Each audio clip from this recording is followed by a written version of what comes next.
Noticias, Cámara de Representantes.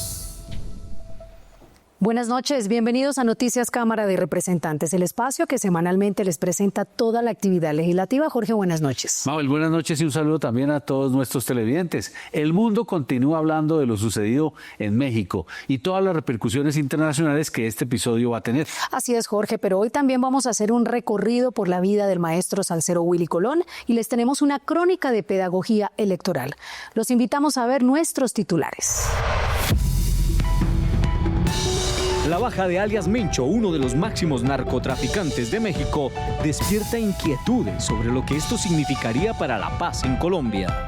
Previo a elecciones, la MOE indica que el 96% de los municipios priorizados por la violencia tienen injerencia de grupos armados.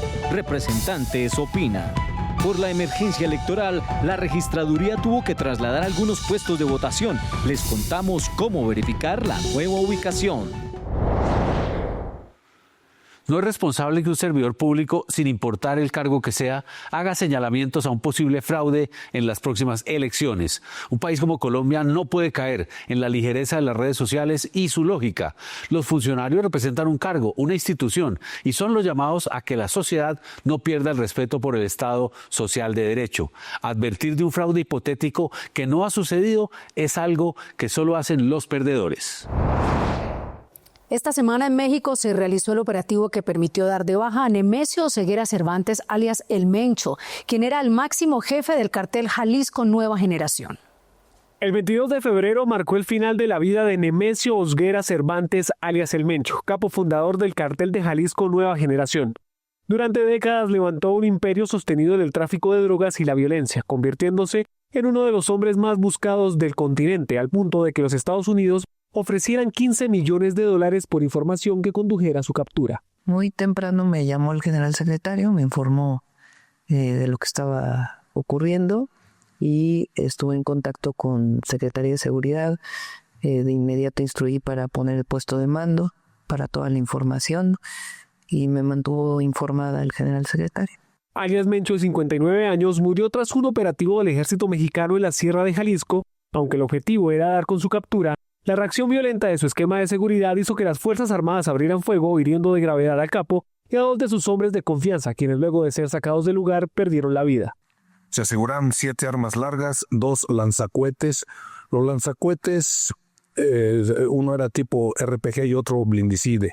El RPG es un lanzacohetes ruso que, por cierto, en 2015 fue el que emplearon para derribar un helicóptero de la Fuerza Aérea por el área de Autlán de Navarro, precisamente en una operación que se había montado para detener a este delincuente. El problema de los carteles que enfrenta hoy México guarda una clara similitud con lo que vivió Colombia en la década de los 80, cuando el narcotráfico permeó a los grupos armados al margen de la ley y dejó una huella de violencia que aún hoy continúa sembrando terror en varias regiones del país.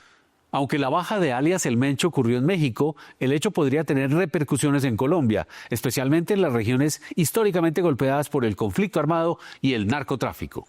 Según los representantes de las zonas afectadas por la violencia, cuando se desarticula un gran cartel, impacta directamente los esfuerzos de la paz total, porque fortalece economías ilegales que financian actores armados. La muerte de alias Mencho en México seguramente marcará un derrotero a seguir en la lucha contra el narcotráfico y contra la política criminal de América Latina y de Colombia. Y seguro va a afectar los procesos de paz que se siguen hoy en Colombia. Para el congresista, un delito transnacional como el narcotráfico necesita coordinación internacional para poder enfrentarlo de manera efectiva. Nadie está por encima de la ley, pero se requiere de cooperación internacional. Colombia, que es el primer productor de cocaína del mundo, requiere recuperar urgentemente la cooperación de Israel y Estados Unidos, socios de toda la vida en la lucha contra el narcotráfico. Representantes de distintos sectores coinciden en que el gobierno nacional debe redoblar esfuerzos y mantenerse alerta ante la posible reconfiguración de estructuras criminales que puedan impactar al país. La guerrilla del ELN anunció un cese al fuego unilateral de cara a las elecciones legislativas. Desde la Cámara le hacen un vehemente llamado para que tengan un compromiso real con la paz. De acuerdo con el comunicado de la guerrilla del ELN, la medida adoptada desde el 23 de febrero es para que los colombianos voten libremente. Aunque la Cámara de Representantes ven esto como un gesto que podría reducir riesgos en algunas regiones del país, advirtieron que el verdadero compromiso debe ser permanente y no limitado únicamente a la jornada electoral. Señores Ejército de Liberación Nacional, no necesitamos un cese al fuego solamente en épocas electorales, no necesitamos una tregua provisional, necesitamos un cese al fuego permanente, necesitamos que silencien su fusil y necesitamos que prioricen la vida. Esperamos que este cese al fuego permita concluir con acciones reales en materia de construcción de paz y allanar el camino entre el gobierno nacional y el ELN para hacer un acuerdo de paz sólido y duradero. En su anuncio, la organización criminal, que además cuestionó la paz total del gobierno Petro, reiteró su llamado a un acuerdo nacional que pueda discutirse con los próximos dirigentes del país. El ELN vuelve a colocar en la sociedad y la opinión su propuesta de acuerdo nacional, abierto a discutirla con todo el país, así como también con el próximo presidente y el nuevo poder legislativo. Colombia requiere construir soluciones de futuro en democracia, soberanía, equidad y justicia social para bien de las mayorías. Por su parte, desde el Congreso insistieron en que cualquier cese al fuego debe traducirse en hechos verificables y en el fin definitivo de las acciones violentas que afectan a las comunidades. Quedan pocos días para las elecciones y en el 96% de los 168 municipios PEDET, los más golpeados por la violencia, hay riesgo de injerencia de los grupos armados ilegales. El dato más destacado del informe de la MOE es que son 170 municipios del país los que están en riesgo por violencia y fraude electoral. Zonas que suman 4,5 millones de personas habilitadas para votar, lo que representa el 11% del censo electoral. Algunos de los focos críticos se encuentran en las subregiones del sur de Bolívar, el nordeste antioqueño y el norte del Cauca, entre otros. Para el caso concreto de nuestra circunscripción, que es la número 10, la del departamento de Nariño, se ha incrementado en un 900% la inscripción de cédula, pasando de 1.800 en promedio en las últimas 3 elecciones a casi 18,000 cédulas inscritas desde la cabecera municipal a las zonas rurales. Para las elecciones a la Cámara, el informe encontró que 383 municipios y corregimientos departamentales presentan algún nivel de riesgo. Le queremos pedir a todas las autoridades electorales que se garantice para que esas comunidades puedan votar en su sitio. Ellas ya vienen históricamente haciendo el ejercicio para sus concejales, alcaldes, gobernadores, diputados, Congreso y Presidencia, y son las guardias quienes asumen el control territorial de cada municipio. Las elecciones del próximo 8 de marzo serán las últimas donde se elegirán las curules de paz que nacieron tras el Acuerdo de Paz de 2016. A propósito de los municipios PEDET, el presidente Gustavo Petro sancionó la ley que prorroga su vigencia, un proyecto que nació en el Congreso y que beneficiará a estos 170 municipios del país. Se trata de territorios afectados por el conflicto armado, la pobreza, la débil presencia institucional y la existencia de cultivos ilícitos, condiciones por las que fueron priorizados en los acuerdos de paz del 2016. Ahora, estos beneficios se extenderán por 10 años más para la atención preferencial del Estado en programas de desarrollo con enfoque territorial. Y esperamos que durante estos 10 años puedan llegar esas vías, pueda generarse mayor empleo, pero también puedan llegar los hospitales y mejorar la educación y, por supuesto, reactivar el campo. Nosotros, como víctimas del conflicto armado, celebramos esta gran noticia porque se le está cumpliendo a las víctimas del territorio. La vigencia de los municipios PEDET irá hasta el 2037, tiempo en el que se esperan importantes avances para sus comunidades con presencia en 19 departamentos, en cumplimiento de los compromisos de desarrollo y paz. Porque van a obtener más recursos del sistema general de participaciones, del sistema general de regalías, van a poder hacer créditos blandos para ir mitigando cada una de las necesidades de las diferentes comunidades en el sector campesino, en el sector agropecuario, en el sector de vías terciarias, que es lo que necesitan nuestros y nuestras campesinas.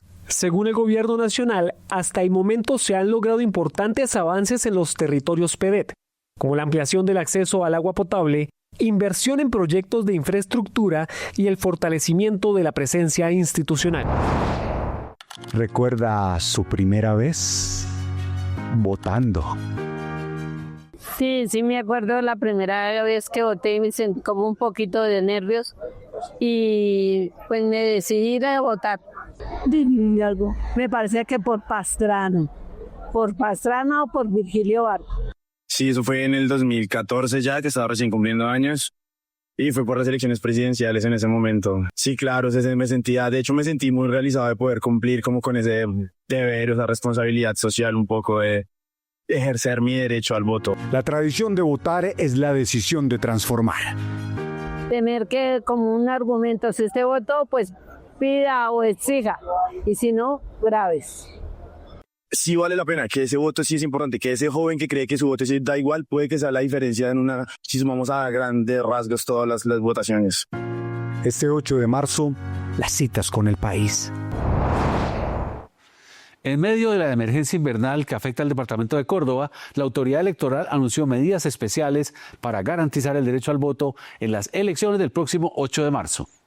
Debido a las afectaciones generadas por la ola invernal, la registraduría trasladará 22 puestos de votación en Montería y en los municipios de Cereté, Lorica y Tierra Alta. Hemos observado que tendremos que trasladar cerca de 15 puestos urbanos, 4 puestos rurales de Montería, cerca de 240 mesas.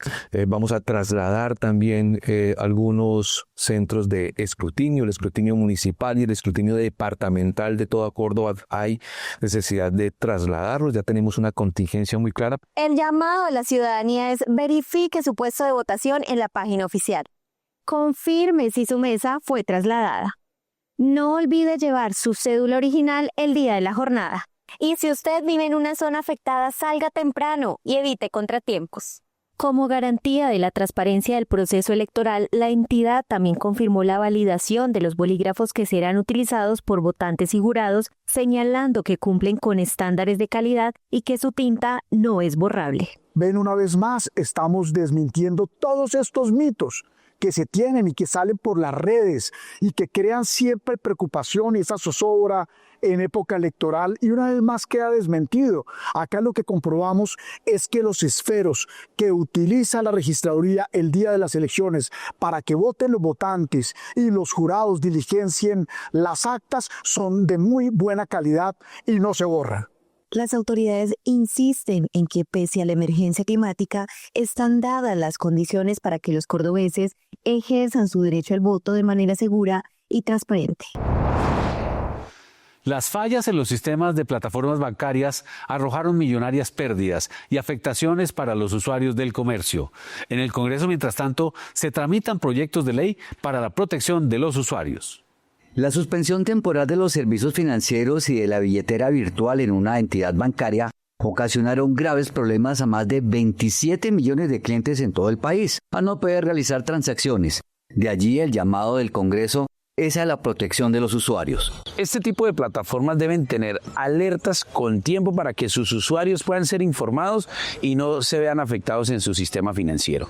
Asimismo, tenemos que tener muy en claro que somos usuarios y pagamos este servicio en las plataformas, por eso hay que poner en cintura todo lo que tiene que ver con las plataformas financieras virtuales.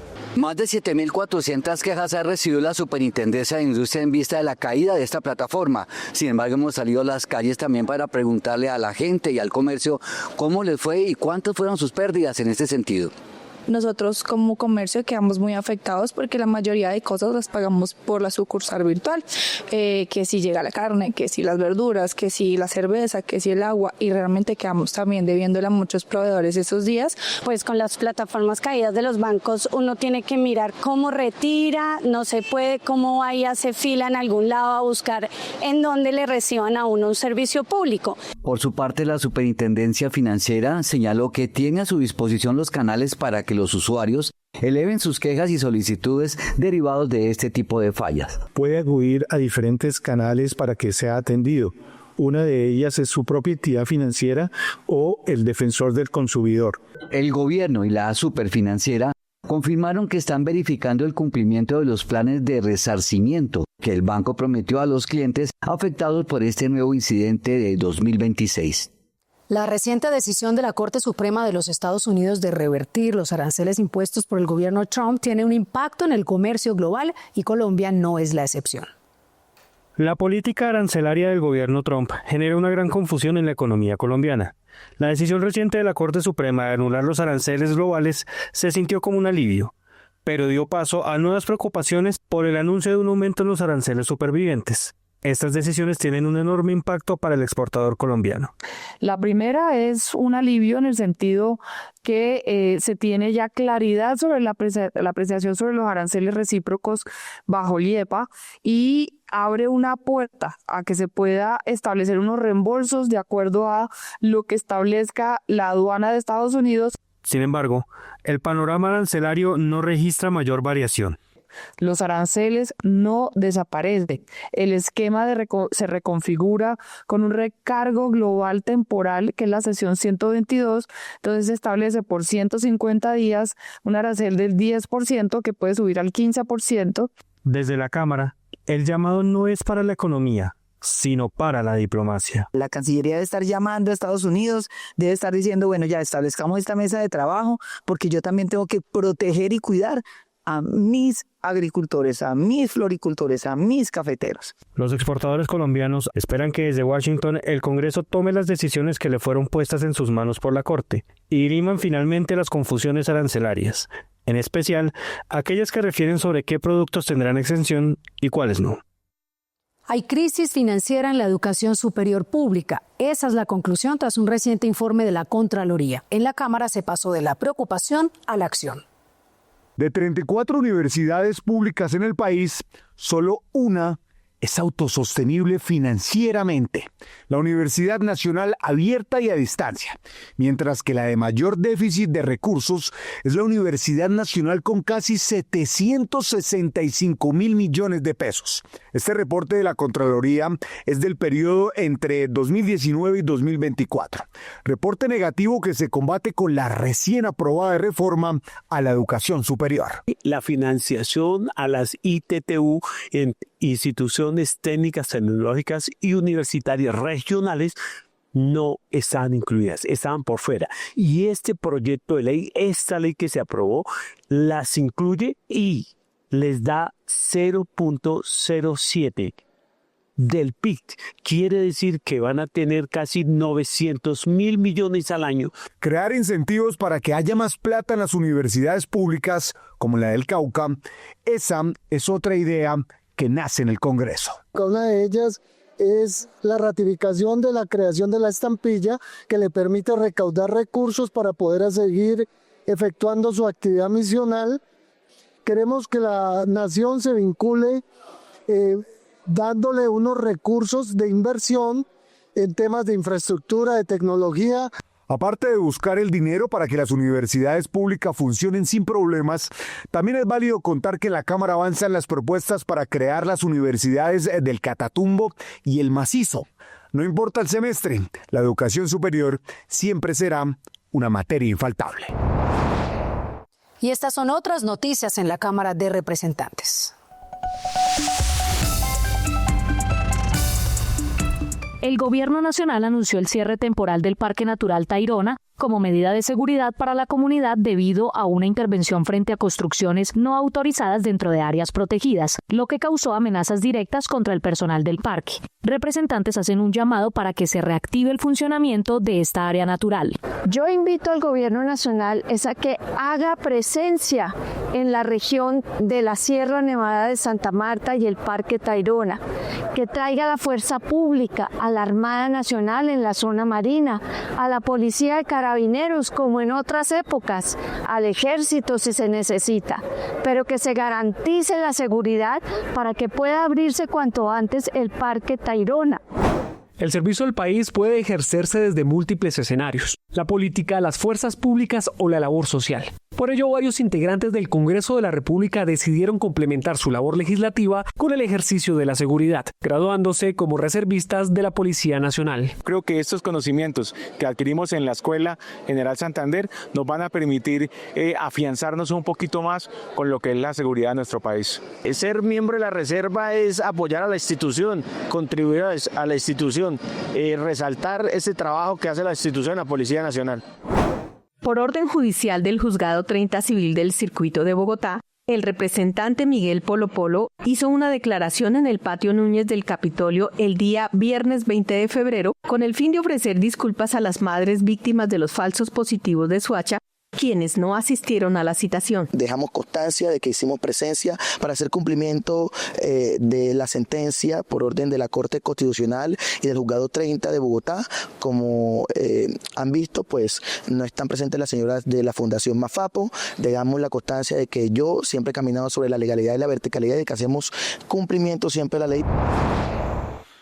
Debido a las crecientes denuncias de usuarios, especialmente los de la nueva EPS, por fallas en la atención médica y en la entrega de medicamentos esenciales, fue radicada en el Congreso de la República una moción de censura contra el ministro de Salud, Guillermo Alfonso Jaramillo.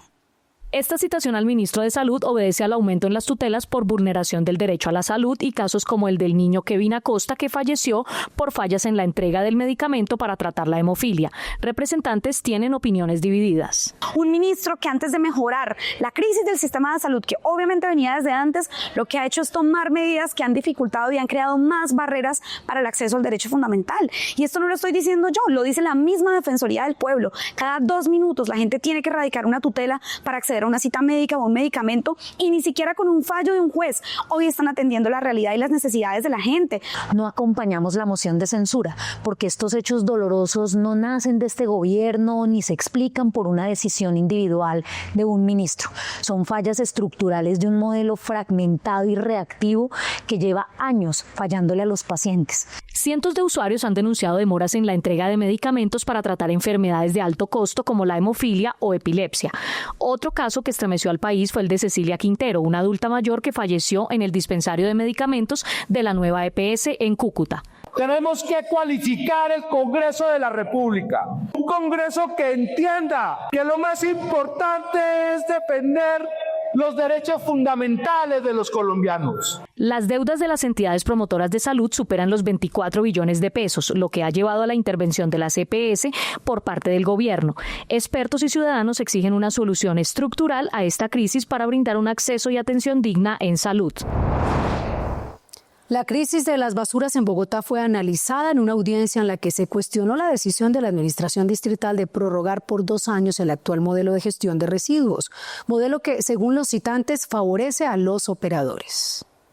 La prórroga fue fuertemente criticada en la audiencia por el hecho de continuar en las mismas condiciones de los últimos 8 años, sin incluir recolección de escombros, más frecuencias y articulación con las organizaciones de los recicladores. Tenemos corresponsabilidad, pero eso no significa que las responsabilidades sean las mismas. Las entidades del Estado, del carácter del orden nacional y del orden distrital, tienen unas responsabilidades superiores frente a las organizaciones, por ejemplo, de recicladores. ¿Cómo le van a echar la culpa a unos recicladores de oficio que tienen una responsabilidad directa y unos riesgos directos, pero en el modelo y en la política pública los principales responsables son las entidades distritales, por supuesto? Hablemos del caso de Bogotá. Bogotá produce alrededor de 7.000 toneladas diarias de residuos con serios problemas de acumulación en calle, identificándose más de 700 puntos críticos en diferentes zonas. Los operadores de aseo no hacen lo que deben hacer, la unidad administrativa no cumple con lo que debe hacer, la superintendencia no cumple sus funciones de inspección, vigilancia y control, y todo eso lleva a la coyuntura que hoy tenemos, pero la responsabilidad está cayendo sobre el eslabón más débil, que es el reciclador de oficio. Líderes y asociaciones de recicladores de oficio denunciaron malas condiciones de trabajo y persecución a los más de 29.000 operarios por parte del distrito. Indicaron que ellos son aliados estratégicos, no el problema. Que ha dado luz verde para que las diferentes autoridades, hablamos bien sea la policía y la UAES, para comenzar las carretas y zorros, asimismo quitando el mínimo vital para las familias recicladoras, pero también decomisando el material, que eso también depende los ingresos de nuestras familias recicladoras, que es lo más preocupante, y diciendo que nosotros somos los originarios de puntos críticos y focos de inseguridad en la ciudad. Es un atropello en algunas propiedades horizontales donde el administrador pide que le paguen para poder ir a separar. El reciclador es la única persona que tiene que pagar para que le dejen trabajar. La representante por Bogotá continuará haciendo seguimiento al sistema de recolección de basuras y anunció debates de control político una vez se reanuden las sesiones ordinarias este 16 de marzo.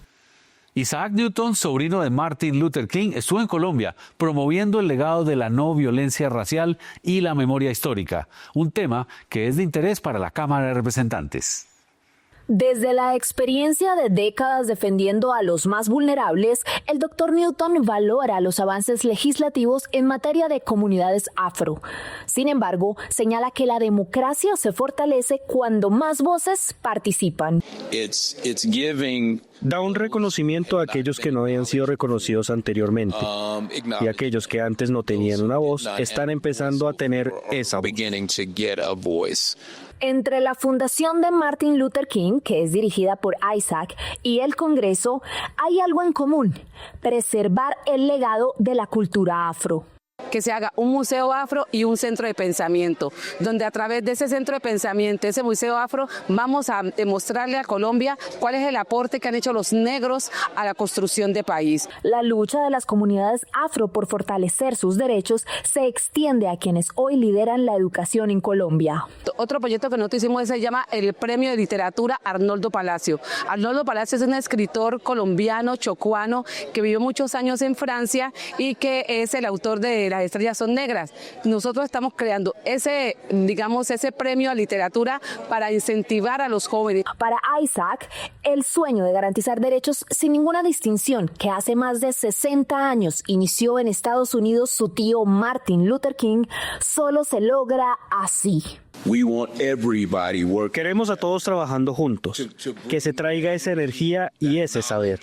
Y además, cómo lograrlo sin violencia, porque esa es la clave, hacerlo sin violencia. En nuestro cierre queremos rendir un homenaje a Willy Colón, el genio de la salsa que abandonó este mundo a sus 75 años. Recordamos su extensa obra y estrecha relación con Colombia.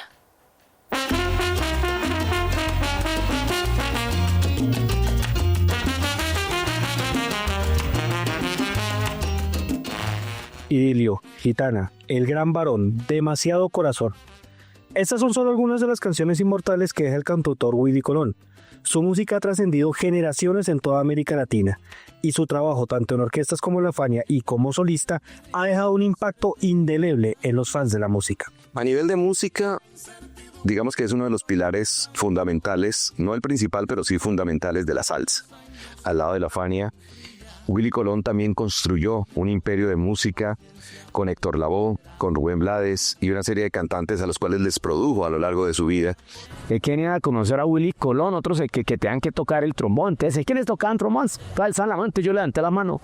Entonces, cuando voy tocando ni los llevo nada y me dice Willy Colón, dice, ¿y el trombón?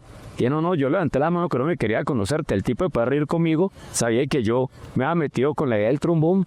Pude conocerlo, fue en un concierto en la Guaparque de La Caña. Su relación con Colombia siempre fue muy especial. La Feria de Cali en 2023 fue su concierto de despedida, y la gente aún recuerda aquella presentación en Medellín que terminó en su arresto, hecho que inmortalizó en su canción especial número 5, bautizada por La Celda, en la cual pasó la noche. Yo pienso que Willy Colón tenía a Colombia como uno de sus segundos hogares, su segunda casa a nivel artístico y de presentaciones. Lo demostró presentándose en Bogotá, en Medellín, en Cali, en Barranquilla, o sea, construyendo y componiendo canciones para Colombia. Muchos definen cuál es la canción favorita del artista nacido en Nueva York. Mi canción preferida es Oh, ¿qué será, qué será? Es una canción muy bonita, es un poema tratando de describir lo que es el amor, una vaina enigmática, mágica, misteriosa. Hoy el mundo lamenta que su trombón no sonará más y que su voz, hecha leyenda, ya no será escuchada. Willy Colón, el artista versátil, el compositor genial y el legado de todo un género, el gran varón de la salsa. Y de esta manera llegamos al final de Noticias Cámara de Representantes. Les agradecemos su compañía y los esperamos de nuevo la próxima semana, Mabel. Los invitamos a seguir nuestros canales digitales. En las redes nos encuentran como @Cámara Colombia, en donde podrán hacer seguimiento a la información legislativa. Buenas noches.